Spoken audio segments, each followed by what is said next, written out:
Hello, my friends, and welcome once again to Renewed Faith Devotions as we reflect on the great influences of the faith. We've been walking with Thomas, the disciple. We came to yesterday, the place which we all understand, where he displayed the uncertainty of his doubts. He told the other disciples that he would not believe unless he saw and touched the wounds of the risen Jesus for himself. Today, we come to the moment when his doubts are about to encounter the living Christ. And so from John's Gospel, chapter 20 and verse 26, I read, "And after 8 days, his disciples were again inside, and Thomas with them. Jesus came, the doors being shut, and stood in the midst, and said, 'Peace be with you.'"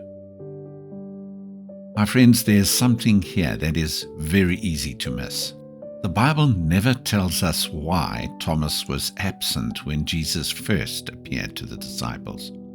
Perhaps he simply needed some time alone. Perhaps he was grieving, and as we've shared, perhaps his doubts had caused him to withdraw for a while. We simply do not know.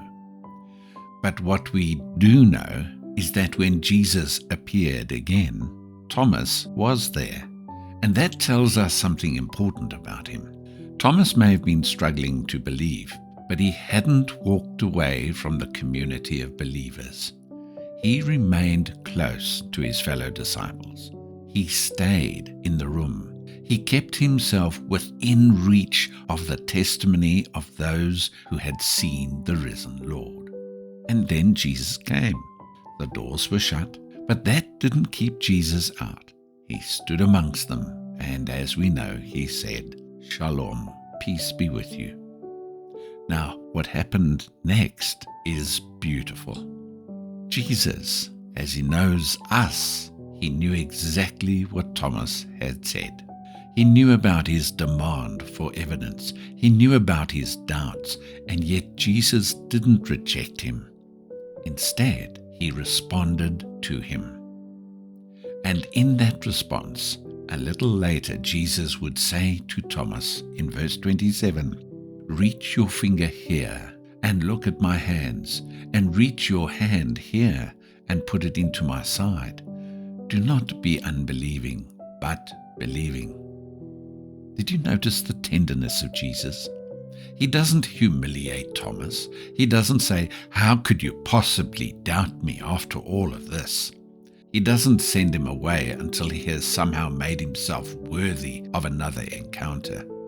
No, Jesus meets Thomas where he is. And that is enormously encouraging for us. Because the truth is this: God does not love some idealized version of us. He knows us as we actually are.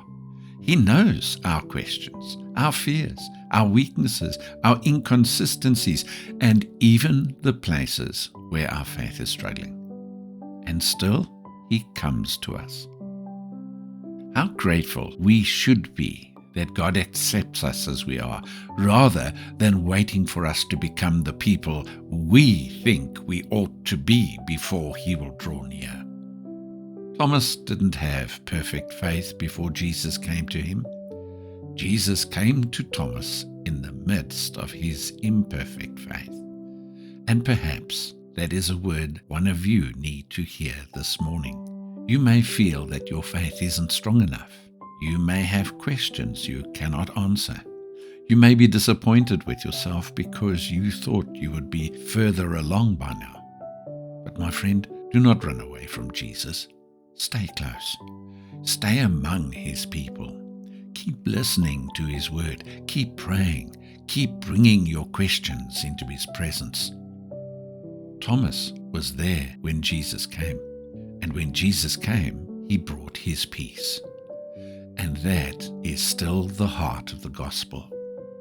We do not need to come to Jesus because we have everything sorted out. We come because we need him. And so this morning, take courage from Thomas.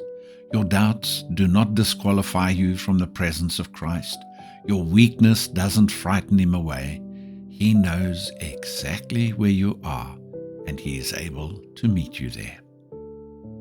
God bless.